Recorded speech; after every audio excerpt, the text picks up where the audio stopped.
Hi everyone, welcome to Rico Sports Cricket. Today I'm delighted to be joined by our special guest Ricardo Powell, the former hard-hitting West Indian cricketer. Hi Ricardo, how are you? Hey, I mean, how you doing? I'm good, thanks. Thanks for coming on. It's such a pleasure to have you on our channel. Really appreciate your time.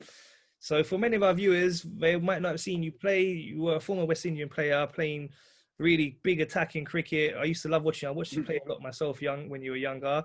I know now you're in America, you have your academy out there. So could you tell us a little bit more about that? Well, I mean, I've been living in America now, back and forth with the Caribbean for over 8 years, probably going on about 9 years. My academy has been in operation for the last 6 years, in most of the states. I try to focus mainly on one-on-one training, mainly with kids who are desirous of going international or professional with their game. I think it's very hard to have a certain amount of kids in an academy to focus on them to get their talent out and to be able to establish whether they're good enough to go on and play the next level. So I try to focus mainly on one-on-one coaching. I have other coaches in my academy, which I have them focus on the younger kids in terms of development when they get to a stage where I know that they are at a level where they're ready to take off and start playing, as we would say, big man cricket. We would take them over and bring them under my wings and then give them that kind of exposure that they need. But right now, the academy head office is based in Atlanta, but I operate in New York. We operate in Houston. We operate pretty much all over the US. Depends on where we tend to do camps and all those things on a given year or a given season. So overall, it's doing really well. We have a lot of young talent here in America, and there are other academies throughout the US that are doing really well with the development of cricket here. Okay, that sounds amazing. So, like in general, I know in America it's difficult because they have many of their sports there that are more popular. You know, the NFL, things like this, basketball. How would you say cricket is growing there in recent times? Well, because of television, I mean, cricket is not as popular as the other sports. But I say at the domestic level, club level, and stuff like that, cricket is very, very popular among the immigrant community. I think we have actively over 200 and something active league playing in the US. You have, I think, over 500,000 cricketers playing throughout the US. And with the inclusion this year of a minor league, which is a semi-professional league at the T20 level, which hopefully will take off by next year, and then you'll have major league and stuff like that. The sport is lacking visibility in terms of the public eye on television, but within communities, anywhere you go here in the US, cricket is played, and that is something that is massive. If you were to compare the amount of cricket that is played here compared to England or the West Indies, you have a way more cricket playing here at the domestic level in the US than anywhere else in the world, to be honest, probably outside of India. Wow, that's amazing. That's good. So I wish you well with that. Hopefully, get some really good players coming through, and we'll see the American cricket team doing well long term in cricket. It'll be Yeah. amazing. So yeah, just wanted to now talk a little bit more about the coaching aspect. So for a lot of viewers that, for kids, especially when they're trying to get into cricket, there's like tips that you would suggest. So what would you suggest as a former player as well as a coach now? As obviously not, you can't, there's so many different things to say, but what would be like your advice to a young kid, maybe who's 8 or 10 coming through and just wanting to start playing cricket, in terms of what would you advise him to focus on? Well, I mean, first of all, I think you have to love the sport. Once you have the love for the sports and you started playing, eventually everything will come, because all of us grew up playing cricket at some level on street, in the backyard, just hitting balls. I think just be natural about it as you can, especially with the inclusion now of T20 cricket in the world, where I mean a lot of the style of cricket is very natural. I mean, yes, technical stuff are important in terms of developing the right techniques and all that, but for you to become an exceptional player, you have to have your own skill, your own technique, and just that ability and the love for the game and willing to learn every step of the way. So I would say love the game and just be open-minded and willing to learn. Okay, great, great. And then for someone a little bit older, so as you were saying, with that transition of going to big boy cricket, I like the way you phrased it. Yeah. But that's a really critical stage of someone's career. So you yourself know as a player, when you first were breaking into playing for your local team, Jamaica, and then going on to play for the West Indies, that transitional phase there. What advice would you give a player when he's in that phase there, where he's just about to go and make that next step? Well, I think you have to remember what got you there in the first place. I think that's the most important thing. I mean, you most players in the Caribbean where I grew up, you leave high school and then you get into a national trial, whether it be under 19 level and then to the senior level. And I think most of your development as a player happens in high school, and you have to remember the skills that what was able to take you through high school. And when you get to the national level, fortunately, unfortunately, you might meet coaches who are looking for players who are almost ready to take that level. So I think your skill and your natural talent is what's going to get you there, and you're pretty much going to be learning on the job. So you have to learn fast, and you have to be able to look on and see other players, what they do, how they cope under pressure. Because unfortunately, when you get to the next level, it's not about the cricket alone. Everything else comes into play: the media, the critics, all those things. You have so many distractions, and you have to be able to keep your mind focused on everything that you want to be able to get you to the next level, which is cricket. Because as I said, everything comes into play: the money, advertising, the endorsements, and all these things. And always remember what got you there in the first place, and try to focus on that, and try not to lose the love of the game. Because once you lose the love, then everything else becomes about semantics, in terms of I'm playing this game because I'm getting X, Y, and Z, and that kind of thing. And to me, performance comes with the love of what you're doing, because it's like a normal job. You turn up 9 to 5, and if it is that you're not loving the job, you just turn up on a given day and your output is nothing. So cricket is the same. Once you love what you're doing, you're going to give it more, and eventually, in turn, you will get the result that you're looking for. Yeah, for sure. That's some great advice. So, looking at your career, so as I was saying, I watched you when I was growing up playing, and you were a really hard hitting batsman. So, I'm looking back at your century.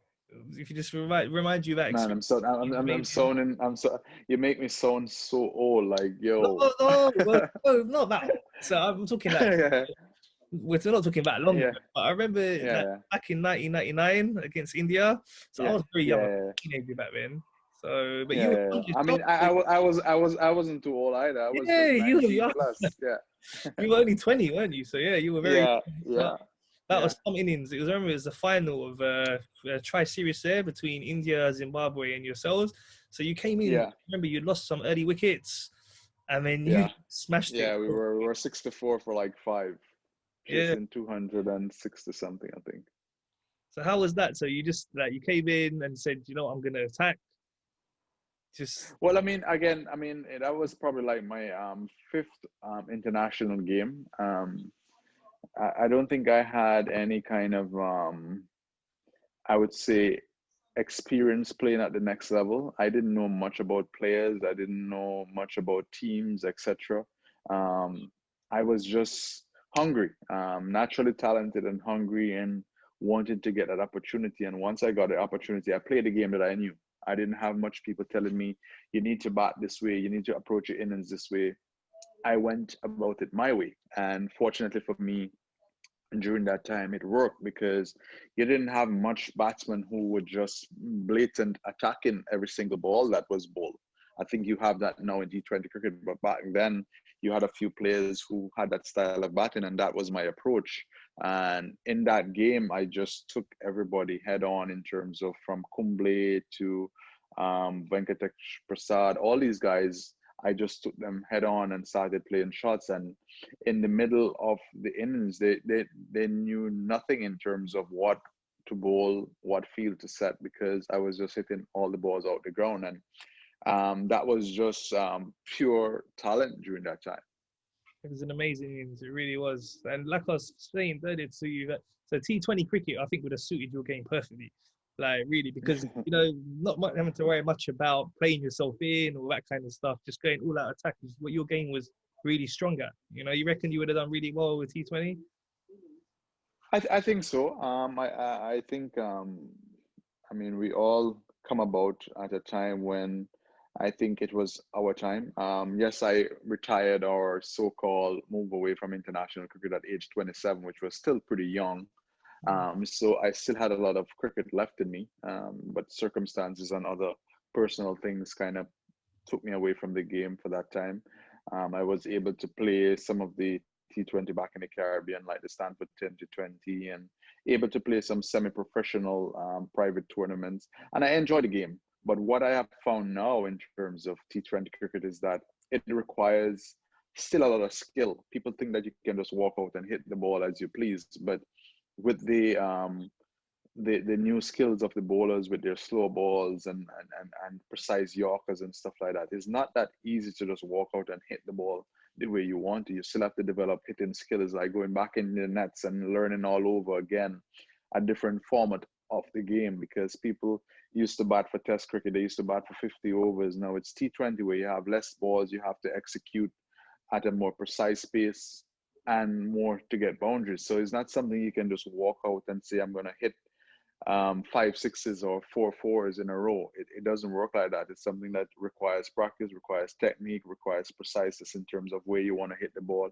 And more so, it requires strength and power, because you have to be able to do it over a long period of time. So I think overall everything has changed. And no matter how good you were back then, I think you still have to be able to make that adjustment and really get into that level of the game, because I've seen players who started out really well at the T20 level, and the first year they might have done really well because bowlers were inexperienced, they didn't know how to bowl.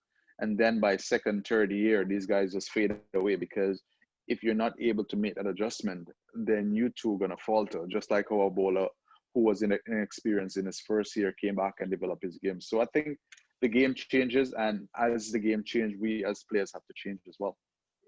Yeah, for sure. So one of the other highlights, I'm sure, for you would have been that a test match you played in 2004 against England, where Brian Lara broke the world record, 400 not out. It's still the current world record. I don't see that record getting broken. What an amazing feat that was. And you actually batted with him for some of that time when he made the score. What was that like?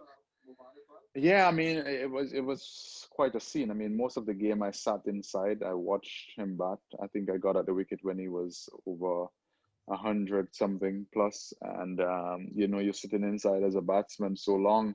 By the time you get to the wicket, chances are you might stay or you might not stay. And I was able to stick around for a while and bat with him. But I mean, playing with Brian, it was always a pleasure, and just watching him bat, I mean, from the other end, it's something like a spectator batting with a batsman. So um, you don't have many players who are able to accomplish that feat in terms of to be able to make those kind of runs back to back, 500, 400, 300. Is definitely a special talent, and these kind of players to me come once in a decade. And the world was fortunate to be able to get similar players like him, Sachin, guys like Matthew Hayden, Sangakkara, and all these guys who really stood up and make big runs consistently. So I think for us at that stage, I mean, I was still very young and learning on the job pretty much. And it was a pleasure playing with him and watching him making that 400 plus. For sure, definitely. That generation was amazing. Himself and Sachin, and like you said, Ricky Ponting, Sangakkara, some amazing players through that generation. And so, what do you think of cricket currently? Just to finish, we wanted to talk about how do you think the West Indies team are doing? I know there's not been much cricket, but they did come over here to England recently for the Test series. They done really well, won a Test match. It was competitive. Jason Holder's been doing really well with a young team. What's your thoughts on how the cricket's going there currently? I think Jason is doing a great job based on what he has to work with right now. I mean, West Indies have always been in a transition of getting players in and out. We've never been able to be consistent about what we're working with, how long we want to work with these guys for, and that kind of thing. I see the talent pool still remain the same. West Indies have a lot of talent, but again, um, T20 cricket has even changed the level of Test cricket for us even more, because T20 is straight up our alley in terms of our natural flair, in terms of the way West Indians bat. So to groom guys from T20 to play Test cricket is going to be even more difficult. So I think they have started doing it a bit where they're separating the teams and making sure that guys are Test cricket, 50 overs, T20, which is a good way to go about doing things. And I think just like any other sport, within time, West Indies will bounce back, and they will be dominant in whatever version of the game. In near future, Australia went through that, England went through it, India, Pakistan. So I think it's just a matter of right now to be able to play good cricket consistently, um, focus less on winning, but focus more on consistency and developing what you're looking for as a team to be able to develop that pool of players so that eventually you can start winning. Once you start play consistently, then eventually winning will come thereafter. Yeah, for sure, for sure. In 2020 cricket, you've been very successful. Having won the last 2020 World Cup as well. That was an amazing match. We've got the 2020 World Cup coming up. So, who would you think overall is the strongest teams in, let's start with 2020 cricket? Who would you say is the strongest team internationally? Well, I mean, being biased as a West Indian, I'm going to say West Indies because of our track record at that level, being able to win multiple World Cups. I mean, you have to give them credit based on the way they have played over the years. As I said, it's a natural flair for West Indians. That's the way they bat. There's not much, what you call it, there's not much that is needed in terms of skill level to be able to coach a West Indian how to play at the T20 level. Their natural skill in terms of batting, their natural fielding ability, their bowling ability. So again, all round ability, they're strong and they're able to play that level short of a quicker. It happens in test match. They will come and make a quick 40, 50 runs and then they get out because that concentration level to carry on for a long period of time was not there. And T20 cricket to me is almost like a West Indian version of cricket and fits right into the players' lap in terms of the way they play. But again, India, England, Australia, all these teams have developed. I mean, when T20 cricket just came out, I think West Indies cricket was dominant again, just like back in the 70s and 80s when 50 over cricket just came out. But again, the sport is evolving, and as players, we have to be able to evolve to make sure that we stay on top of it, because then the people who are doing it the right way consistently, eventually they will win more than the natural talent. For sure, for sure. We've got the universe boss, Chris Gayle, one of the most successful 2020 players ever. Like, he's still going strong. Have you seen him recently in IPL? Yeah, I've seen a few games. I mean, again, nothing beats experience. And yes, you might be 40, but once you stay fit and you have that kind of experience, that trumps any kind of natural talent any day. Yes, you might not be able to move as frisky as you used to do in the field, but when it comes to batting, there's like a memory chip that's in your brain where you now know how to make runs, what to do, what not to do. And that was the beauty about Test cricket back then, because people who played for a long period of time, once they go to the crease, they knew how to make runs. That experience is not something that you can teach somebody. They have to gain it, and that's what someone like Chris Gayle is able to do at the T20 level. He has played so many games, and now he know, hey, I can bat 6, 7 balls up front and get my eyes in, and the next 10 balls I can make up for whatever I missed out on up front. Those are things that you have to be able to do over and over to be able to remember that and know that every time I go in, this is my almost like my routine. This is how I'm going to make runs. And fortunately, T20 cricket is not about batting overall. It's more about how are you going to make runs. And I think these guys like Gayle have figured that out. And I mean, once they stay fit, they can play for as long as they want. Amazing. So, in terms of one-day international cricket, who do you think is the strongest teams currently? Internationally, I mean, England is playing really well. India is playing well. Australia is playing well. West Indies, their inconsistency, but they still make for great TV and great entertainment. People will still pay to come out and watch them play because, again, sports is about entertainment. And once teams remain competitive and you get good cricket at the end of the day, I think the sport will remain strong. I wouldn't call a one particular team. I think in the years or in phases, you're gonna have good teams playing, but on any good day, the team that plays best on the day will always win because the talent pool is so very high. Cool. And then just to finish with Test cricket, so a couple of questions. What's your thoughts on the strongest teams in that? And also about, they talk about the fact that Test cricket is kind of dying with the T20 cricket becoming more popular. What's your thoughts about Test cricket? First, I say from the teams that are strongest. Well, Test cricket, I mean, it would be probably incorrect of me to comment too much on Test cricket because I have not followed Test cricket over the last year that much. I know that England is playing well, India is playing well, Australia is playing well. New Zealand have always been consistent in terms of the way they play. Not the most entertaining team, but they have been consistent. So I'm not really gonna say Australia or England is the best test team right now, because my knowledge over the years in terms of following teams have not that been that consistent compared to like T20 cricket. Yeah. So I mean, test teams, I think you still have a few good teams out there playing consistent cricket between Australia, England, and India.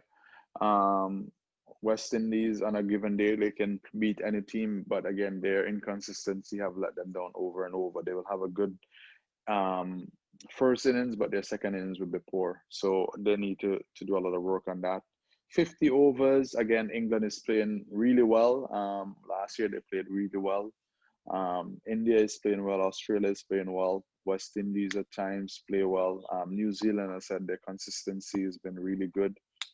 T20 cricket, I'm going to always give West Indies the edge on that, and I will always back them because of their natural flair. They can beat anybody on a given day. Um, England too has been playing well. They have changed their overall game over the last 3 to 4 years. I've said, especially at that level. Australia still remain competitive and produce good players, team team players to win games.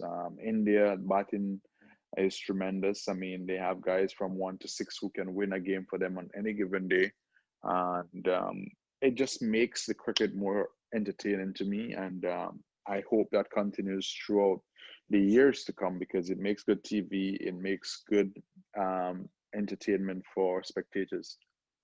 For sure. So just when you're talking about that, so in America now, with players you've got coming through the domestic structure, there's more focus, I'm guessing, on the T20 side than the longer form, would you say?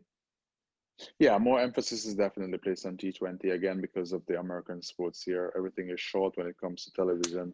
Most of the sports finish within 2 hours, so T20 cricket fit right into the market, and I think it will take off really well here.